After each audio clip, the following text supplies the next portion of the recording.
Last time we met, we discussed the internal Jewish developments during the Second Temple period. The Jewish population at the time numbered about 8 million out of a world population of somewhere between 170 and 200 million. Jews were less than 0.5% and were dispersed over the known world. Our Jewish population has not grown tremendously, but the world population certainly has grown, and we now talk in terms of billions rather than millions. But today we're going to turn our attention to the conditions in the Roman Empire that will allow for the introduction of a new faith. The Romans founded a far-reaching empire. It included almost the entire civilized world at the time. It excluded Parthia, which is Persia, India, China, and some of the remote areas that were not yet known, like, for example, America. I actually have a map. You'll get it next week because I wasn't able to get it to the appropriate reproduction facility. Had it not been for this far-reaching empire, it would have been impossible for Judaism and later for Christianity to spread to all these countries, which we know it did. While we don't have evidence of Jewish communities in the northern areas of the Roman Empire, we certainly know that there were individual Jews who lived there. This expanded Roman Empire enabled Christianity to become a world religion. Saul, who will be known as Paul, and for a while I'll call him Saul Paul, would not have been able to preach his new beliefs and opinions in so many lands had they not been part of one empire.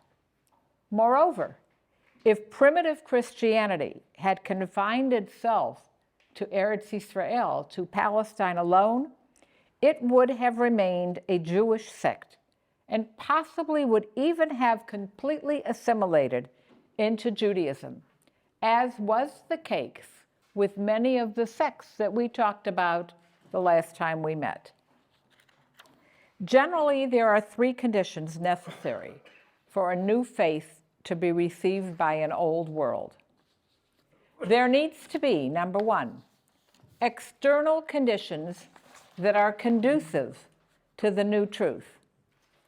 We know that the Tanaim later called the Roman Empire a kingdom of wickedness. They recalled that it, and I quote, laid waste to our country and burned down our holy temple and exiled us among the nations. Nevertheless, Rav Judah ben Eli once said that the Romans, and here I quote again, "How fine are the deeds of this nation. They have repaired streets. They have built bridges. They have erected baths." But responding to him was Rabbi Shimon ben Yochai, who countered that everything which they have improved only for their own needs. And he gave some examples. They have improved streets to accommodate prostitutes. They have built baths to luxuriate themselves. And they have constructed bridges only in order to collect tolls. In any case, there is no doubt that the Roman Empire brought about the unification and connection of all its conquered lands by means of excellent roads and highways. The roads and highways constructed by the Romans were the best that even Western Europe would see until the 19th century, when they began to have railways. By means of these roads, journeys were made easier. Commerce between various lands and nations was facilitated. The roads were crowded with people and were therefore comparatively safe. There were stations for the changing of horses. There were carriages, there were hostels, there were inns, there were lodging houses. Bridges were built to shorten the routes at rivers and at small streets. Hills were paved, valleys were filled up, gravel spread that they may not become a morass on rainy days. Even more important than all this, the Romans introduced uniform laws with certain modifications were promulgated in all the conquered provinces. A second factor necessary for a new religion to take root is that there needs to be a high degree of cultural development and the seeking of an ideal which makes the old world ready to receive a new truth. The people in the Roman Empire came into close contact with each other because of all these great roads, and there began a mixing of peoples, by means of which the nations received from each other not only merchandise, which we understand, but also different beliefs and different opinions, what we today call the exchange of ideas. We will see this again much later in what historians call the Age of Discovery, when the Spanish explorers, da Gama and Magellan, went all over to the east, and they came back with new products, new things that had never been seen before, but also new ideas. They shared a common language. The Greek language was the language of culture at that time. And we see this is true even for the Jews who lived at that time. Many of the educated Jews wrote in Greek and discussed in Greek, and were able to debate and discuss with other educated people who knew the language of culture. Thus, it was possible for a person who was fairly well educated to carry on a business relations, or, more important for our purposes, philosophical discussions in almost every place where there were other educated people. The masses, of course, used their own native languages. But even among these masses, there were people who at least understood a little bit of Greek. You know, like us. Like my Hebrew is not as proficient as it might be, but I can certainly catch the idea if you're speaking to me in Hebrew. Orators, teachers of philosophy, teachers of literature and rhetoric passed from Greek to Rome, from there to Alexandria, from there to Antioch, even to Bordeaux in France and Cadiz in Spain. We tend to think of the ancient world, this world during the Roman Empire, as being not so big.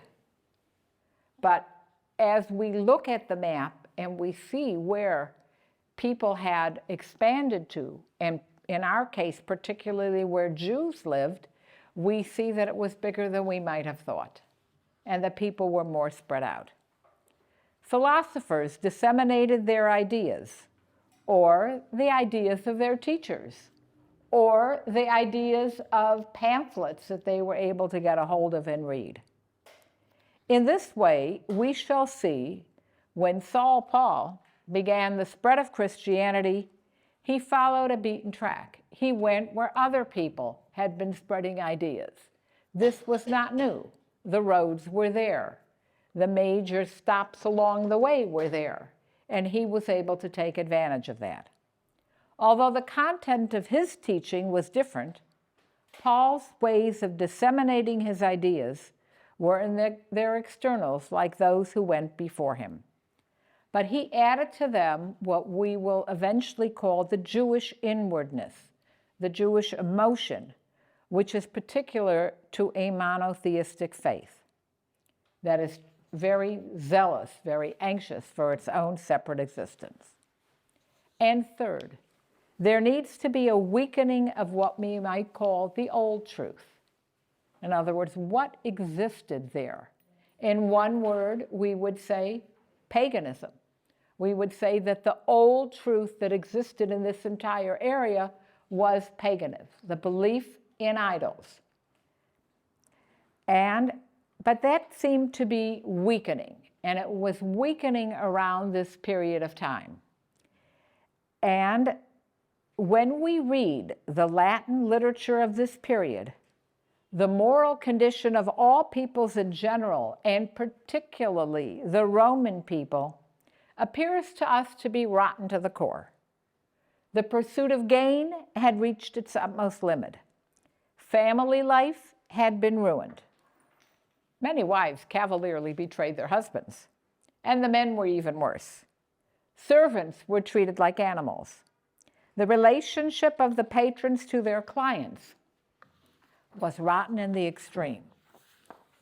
We can surely assume that there was some exaggeration, that when we read the literature, that it wasn't exactly that bad.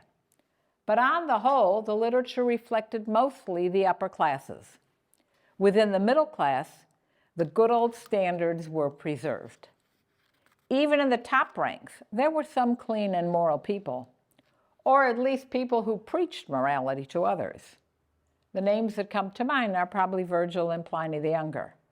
It was not really a leaderless generation, even in the moral sense. And this is important. It's important because if the generation of Paul had been completely sunk in the morass of the pursuit of pleasures and the love of gain, no impression would have been made on it by the apostles of faith, in which morality was fundamental. Judaism and Christianity, and we'll see first Judaism and Christianity, which was originally, I stress, a sect of Judaism, were able to influence that generation because the generation was ready for such influences. From the negative side, because of the degradation of moral standards. There was a great deal of degradation of moral standards, as we've mentioned. And from the positive side, because there was somehow a longing, a great longing, for the building up of clean moral living. Not that I want to talk about current events, but if we the people who've been with me before know that sometimes I can't help it. But what's happened in the last week in the United States has been an examination of some of the off-the-wall moral standards where people have said, okay, it's too much. We need to take the pendulum and move it backward. By the way, you should know that when I teach history, I'd like to talk about a pendulum theory, that very often things move to the right, and they move to the right, and they move to the right. And then something happens either externally, more often internally, and the pendulum swings the other way. And then they move to the left for a while, and it swings back. So we have that as we examine and we learn about history. The positive thought is to be recognized, first of all, in the philosophical thought of the Greeks and the Romans of that time. So we're going to look at that pagan thought briefly, this philosophical thought that existed towards the end of the pagan period. So the most influence was Stoicism. It was originally founded around 313 before the Common Era by Zeno, and as all philosophies, was not static, but rather developed and changed as time went on. And I think this is true of every philosophy. Philosophies that stay the same don't contribute a great deal to the universe in which they live. Basically, Stoicism teaches that, number one, virtue is the highest good. Virtue is based on knowledge. Two, the wise people live in harmony with the divine reason. The divine reason is also called fate, it's called providence, doesn't really matter, but it's the divine reason that governs nature. Moreover, the wise are indifferent to the vicissitudes of fortune and pleasure and pain. For in our period, just a second, thank you. In our period, the most important philosophers of Stoicism were Posidonius, Seneca, and Epictetus. They're important because the ideas that they espoused in their writings and in their discussions are very similar to some of the ideas that we will see later picked up by Christianity. These ideas prepared the ancient pagan world to meet Christianity. We also see in these doctrines a reflection of the cultural world. You know, when you read a novel that's written in the 19th century, read Jane Austen or anything else like that, in addition to whatever the story is, whatever the plot is, you get an idea of what the culture was like at the period. You don't have airplanes in the 19th century novels because they hadn't been discovered yet, and so on and so forth. You do have carriages with horses. You do have women dressed in long flowing gowns. And so we learn a little bit about the culture of the period. Same with the earlier writings.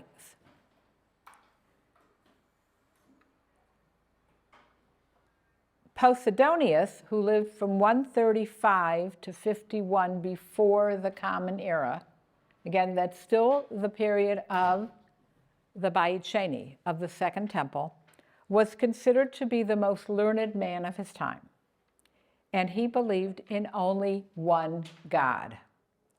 His God was, and I quote, a rational spirit of fire, which is without shape, without form, but is able to change itself at will, and to become at one with all creation, and which is remote from the sensual eye, and can be perceived only by the Spirit.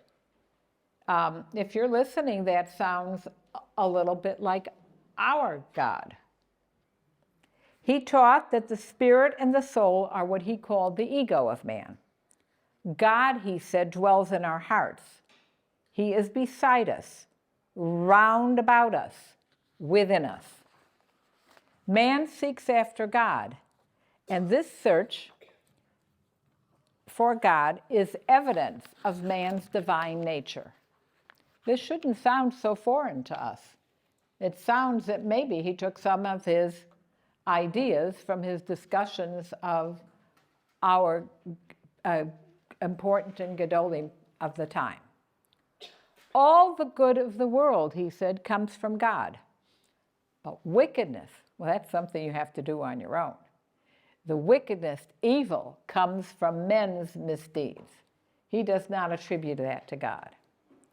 In addition, he says, the life of this world is only a small and fragmented part of the eternal life of the soul. The essential thing for man is moral living. Moral living has to be founded on right conduct. Furthermore, said Posidonius, all human beings are equal, men and women, Greeks and barbarians. Barbarians, by the way, was the term the Greeks used for anyone who was not Greek. Freemen and slaves. Men are different from each other according to their abilities and their knowledge, and the wiser must rule. But there is no group of people who is a priori wise, or a priori slave, or a priori in the leadership class. This is Posidonius. Virtue, he said, is open to every man. This universalism prepared the way for the equality of all nations and the equality of slaves and freedmen in Christianity when it became a religion, at least in theory. We will see as we progress through our course that it didn't always work out that way. Okay, about half a century later, we will meet Seneca. Seneca lived from 4 before the Common Era until 65 in the Common Era. So that's the ending period of our Beit Sheni, right? The Beit Sheni is destroyed in 70 or 69. Okay. Seneca also emphasized the moral as well as the intellectual weaknesses of man. He taught that man must accustom himself to look upon death not as an evil and misfortune, but as the law of nations. You live, you die. But death, he said, is a gain, since the day of the death is the birthday of the eternal. Sounds like Olam Haba. It is possible to attain this state by means of what he called the old precept. Okay? And he's referring to Judaism here when he says, to cleave to the standards of the Holy One, blessed be he. Do you wish to be acceptable to God? Then be good. To serve God is to imitate him. Seneca taught that it is necessary to love men, even the sinful ones. Remember, we love the man, we don't love the sin. And by the way, that's part of what we believe in also. Seneca taught that we are not to repay evil with evil, but to pardon and to forget. The true greatness of the soul is the love of virtue, amiability, and goodness of the heart. He castigated women, not all women, but he castigated women who defile their faces with paint and cosmetics, women who wear clothes only to reveal better their nakedness, women who conceal their pregnancy, although as if their pregnancy was an unseemly burden, and who destroy the hope of children in their bodies by bringing about artificial miscarriages. This is not a 21st century concept. It goes way back to Seneca. He denounced the rich as being pleasing on the outside and ugly on the inside. Only the mind gives riches to man. The sound, strong, and good mind does not fear anything, not even pain and humiliation.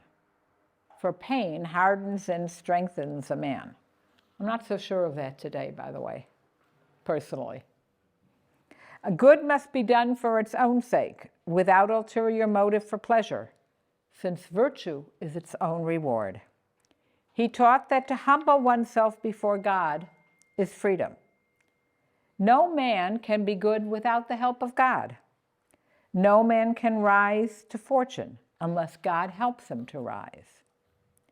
And then our third is Epictetus. Epictetus lived from 55 to 135 in the Common Era. So he was born just before Seneca died. And he doesn't enter the scene of philosophy until several decades after Seneca. Epictetus concerned himself mainly with ethics. His God was a merciful Father who took care of mankind. So begins to be a real relationship in this philosophy between God and man. He had set the world in order by intelligence. The spirit of man is divine by reason of its own nature, and this spirit longs for freedom. Human freedom is possible since we have entirely in our own hands good will. This will we can direct according to reason and according to correct logical ideas. Then man will not fall into sin. Lust will not rule over man, nor will misfortunes and humiliations move him. Since all men are created equal in relation to God, since all of them are in the language of the Torah, sons of God, all men are also equal among themselves, and there is no difference philosophically between a slave and a master. He emphasized the divinity of man. Man carries God within him. Man is therefore able to improve his character and to win victory over himself from day to day. Yet it is forbidden to him to be the supreme judge. One man is not master of another man.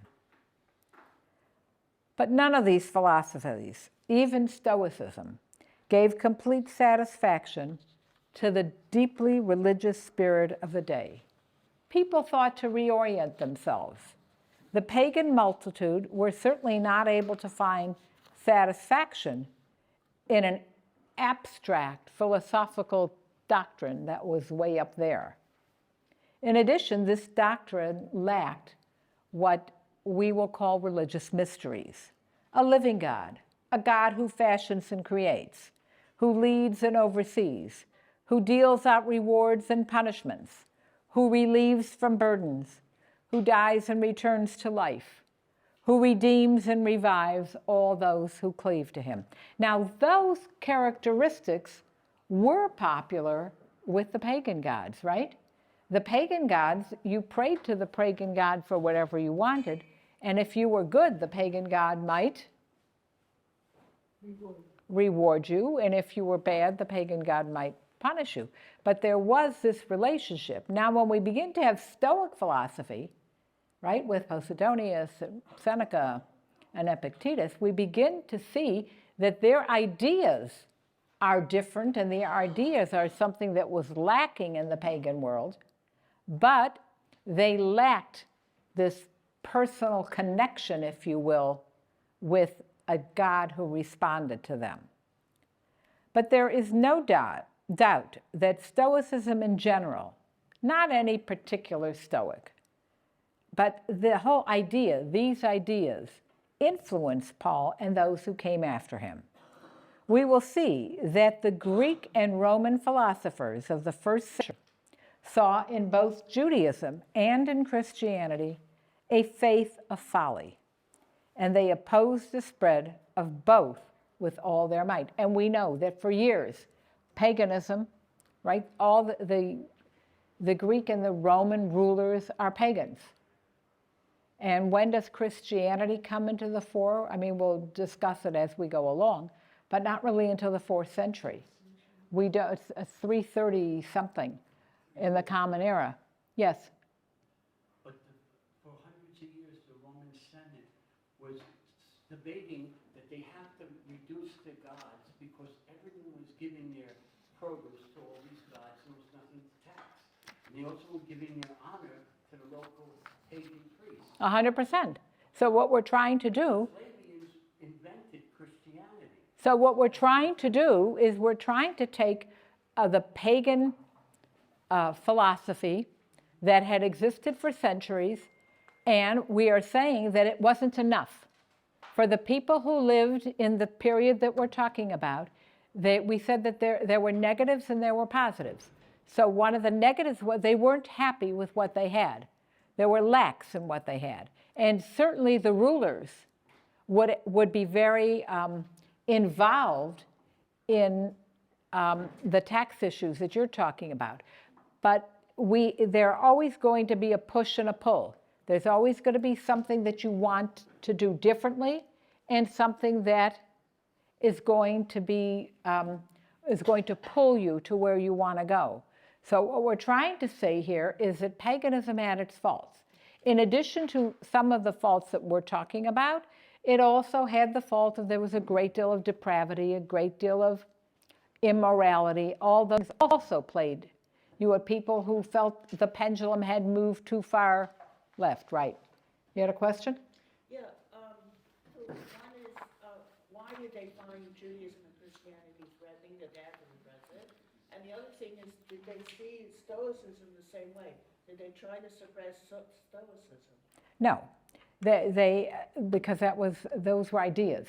We're not interested in philosophers. How many of you read philosophy on a daily basis?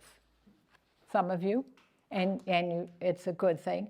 But most people go about their daily activity without interesting themselves in ideas, but interesting themselves in practicalities. So here we have the practicalities of immorality and non-treatment of widows and orphans and all of those things that influence how people feel. There also is not this connection that people begin to yearn.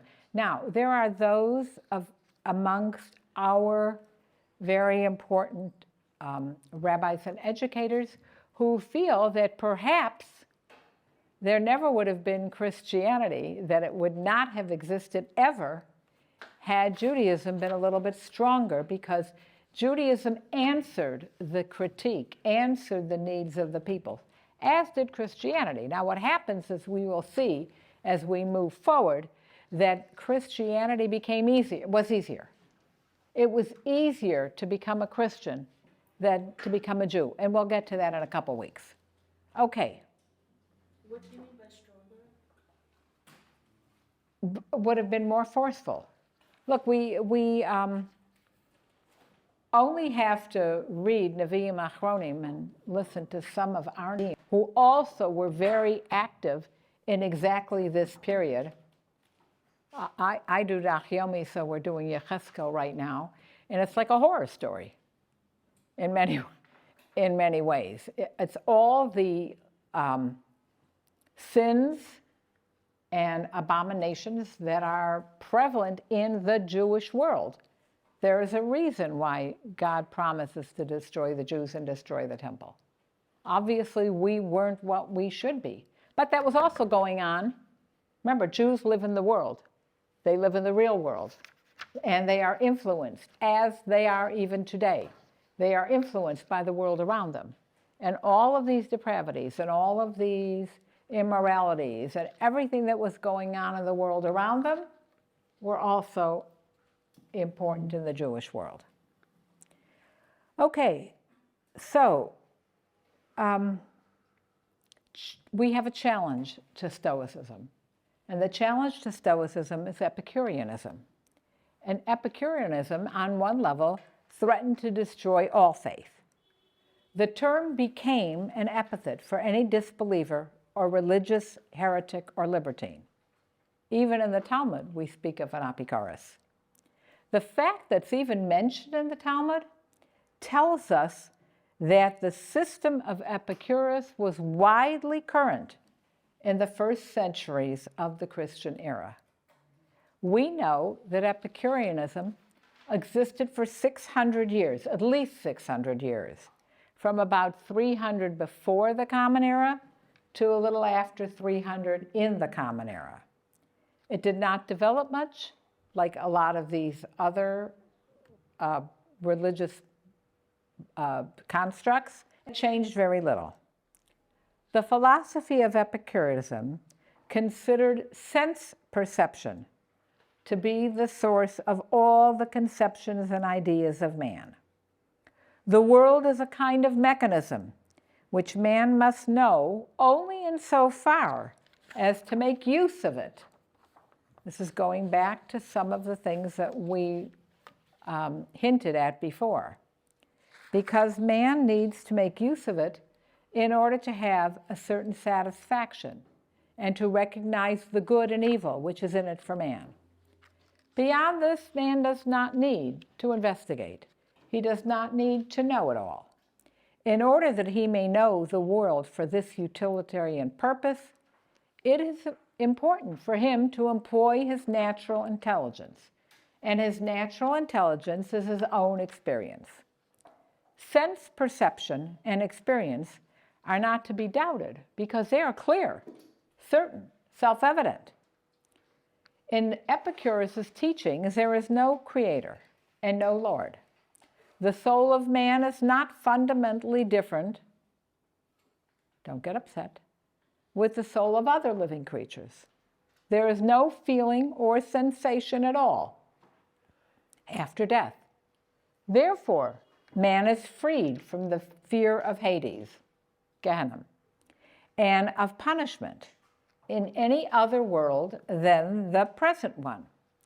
Yet, while this sounds like what we would call atheism, Epicurus was not an atheist in the strictest sense of the word. He did not deny the existence of gods. However, he believed that gods do not concern themselves with the ordering of the world and the affairs of mankind. Said here, no creator. What? In being number 3, Yeah, you say no creator? there's no creator.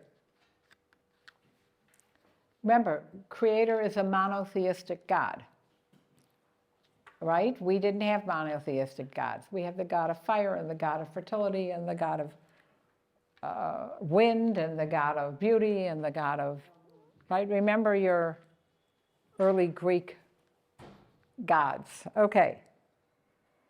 He believed that there was not one single phenomenon in nature or in life which could not be explained by natural causes. And so, recognizing this gives man comfort and happiness because he is freed from the fear of the strong, mysterious powers which rule over the fate of the world and of man. It gives man complete freedom. You don't have to worry about Hades. You don't have to worry about what's going to happen. No worrying about the afterlife. No worrying about religion. You do what feels good to you. Today, Epicurean morality has become a synonym for looseness and depravity, but not rightly so. Epicurus himself lived a life of self-restraint and found satisfaction in almost nothing. He taught that the wise man, with a little bread and water, could live in happiness. Nevertheless, in his ethical teaching, he taught the good is what gives one pleasure. Conversely, evil is what gives one pain. The main thing is not pleasure itself. The main thing is to remove pain, the elimination of the unpleasant, and thus tranquility of the soul. Therefore, mental pleasure and pain are immeasurably more important than physical pleasure and pain. The main thing is not that man should bridle his desire and be satisfied with little, but that he should accustom himself to little from the beginning, in order that his tranquil soul not be disturbed. Epicurus did not recognize the benefits of marriage and family life because they tended to take away from what he called spiritual repose. Over this, he favored friendships, which couldn't be changed as time went on, in which there is spiritual pleasure, refreshment of the soul, and peace of mind. The wise man loves men, and he didn't mean men as opposed to women. He meant men in its generic sense. Life and their pleasures, yet he carefully avoids being enslaved to them, lest they become for him absolute necessities, which he cannot do without. Like the Stoics, he declares it right for a man to commit suicide if his pains are too great or his distress is too deep. To summarize, we have in the Epicurean system an almost complete disbelief with regard to the gods, the deification of the powers of nature, and divine providence. It is devoid of any religious or idealistic foundations, and above all, it becomes dependent on the convenience and the pleasure of the sensual being.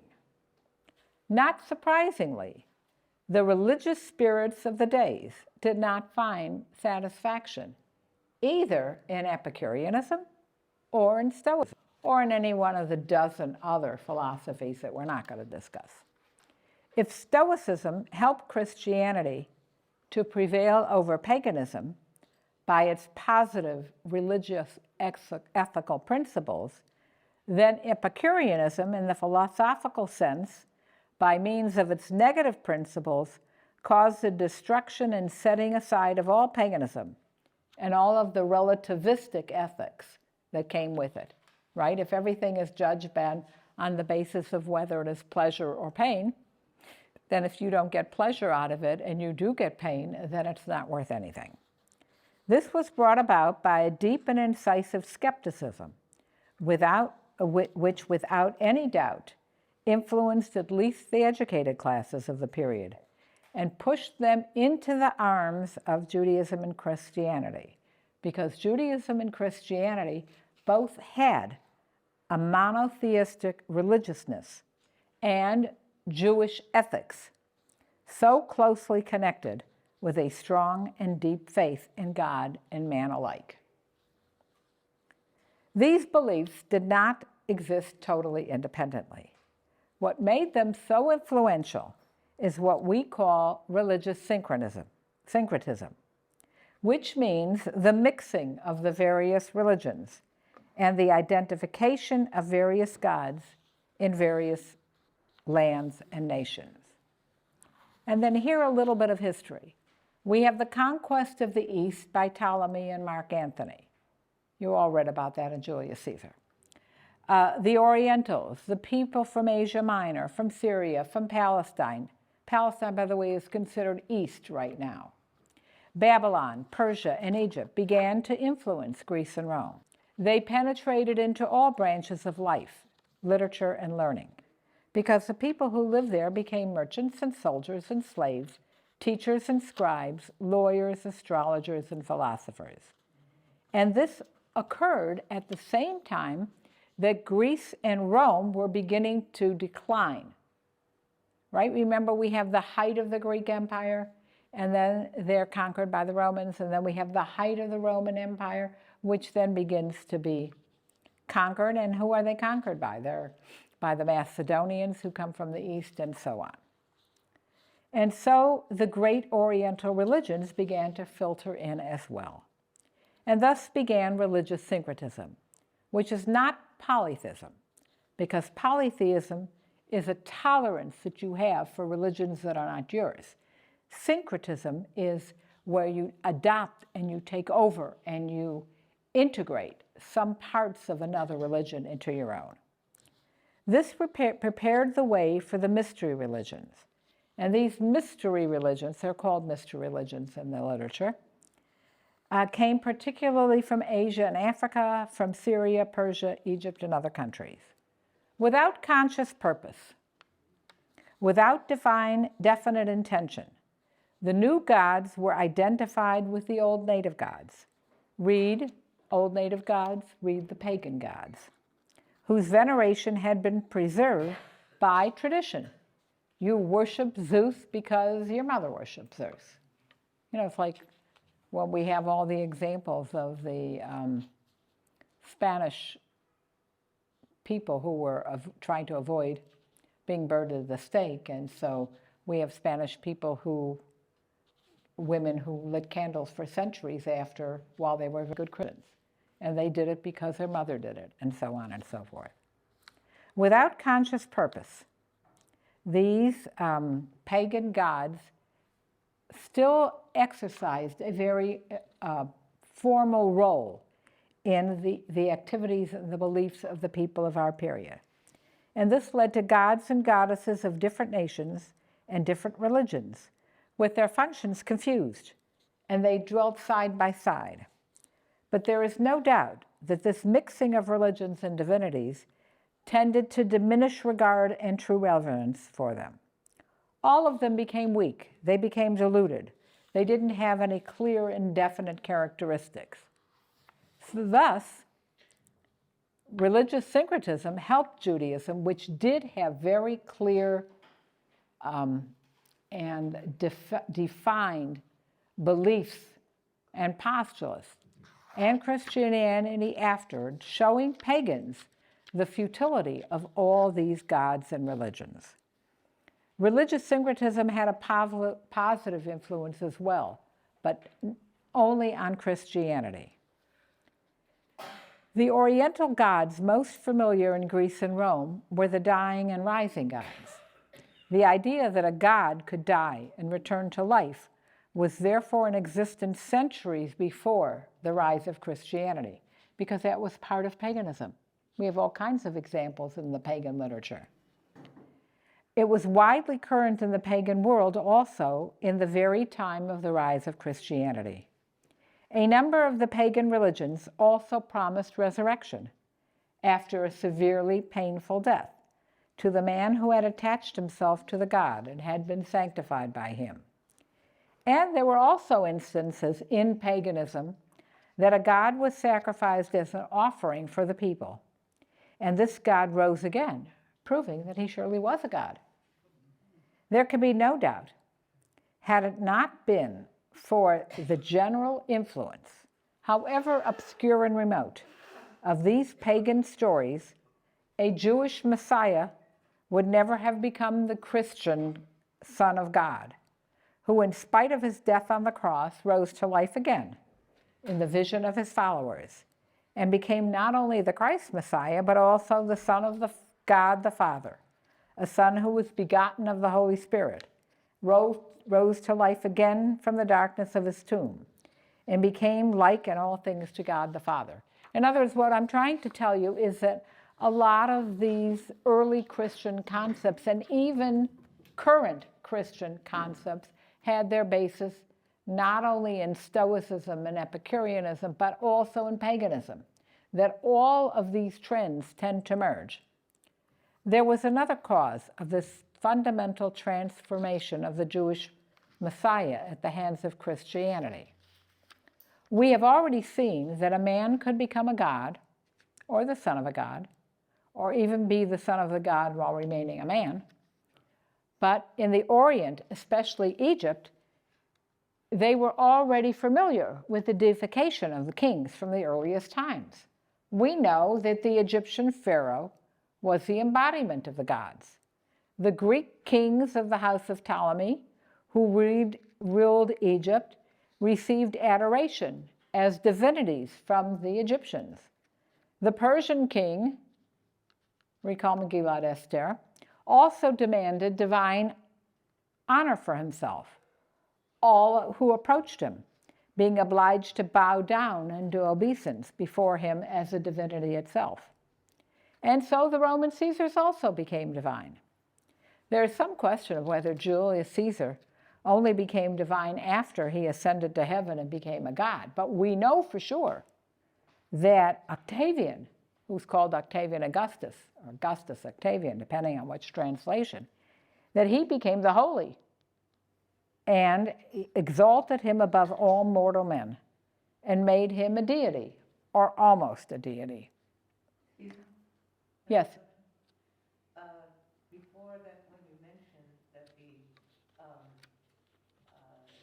that God could die and then come back. Be resurrected. So were there any that believed that their God was eternal and would not die? Well, you have all the pagan gods. Some of them were, right? Zeus, Jupiter, who is Jupiter? That would never die. Well, the assumption, again, remember, as we get different generations who begin to worship the same pagan gods, okay? All of this proved that in Rome, it was customary to deify the man whom became the emperor. Is it then possible to suppose that all these expressions, such as Lord and God, Son of God, He who makes God manifest, Savior, were also, that these expressions were prevalent in the East, but they were also prevalent in Rome. And they did influence the titles which Paul and his followers designated their Jewish Messiah. In other words, what I'm trying to show you is that all this came from somewhere. The times were right? We have the physical, the geopolitical times, the closeness of the Roman Empire. There were feelings that what was, meaning the pagan gods, was not the ideal situation, right? There was a searching. There was a searching for something that would be more helpful to the people who were looking for something more. The strength of the new mystery religions, which came from Asia and Africa, lay in the fact that they satisfied a spiritual need. Early pagan religion was a rationalist faith. It lacked this mystery that we talked about. And it was at the same time the religion of the state and the city. The early religion of the Romans was even more political and more concerned with the salvation of the community than with the salvation of the individual. This communal religion began to weaken. The individual now came to the fore, and the individual began to some sort of spiritual salvation for himself. It wasn't good only to have the community or the nation or the state be involved in religion, but people began to want something for themselves. They wanted an individual. We have it in Judaism, right? You don't even need all these intermediaries. You could go and daven to Hashem every day. You can establish a relationship between you and God. It doesn't need to go through the city or the state. And we begin to demand a salvation for the soul. The Oriental mystery religions promised the pagan individual this deliverance and salvation from the woes, and particularly from sin. These religions promised to bridge the chasm between man and the deity, to join man with God in complete union, so that man would be elevated to the rank of deity, becoming sinless like the deity and immortal like the deity. A relationship like this can also be attained by means of a sacred meal, in which the initiate eats holy food as though it is that he ate the deity itself. And that's the whole thing that becomes very important in Christianity, and that's eating of the wafer. And the wafer generally implies that you're eating part of the Christian deity. And that's one of the reasons why it's going to be so difficult as we move ahead in the medieval period for Jews to refuse, because it's an open condemnation of one of the precepts of Christianity. And moreover, in order to be received into this association, you need ablutions. And ablution is what we call tefillah, which is called baptism. In this regard, the Aren't you referring to mikvah? mikveh is, Ablution is not tefillah, it's mikvah. I said You said tefillah. tefillah, litvol, not tefillah. Tefillah with a vet. Oh, tefillah.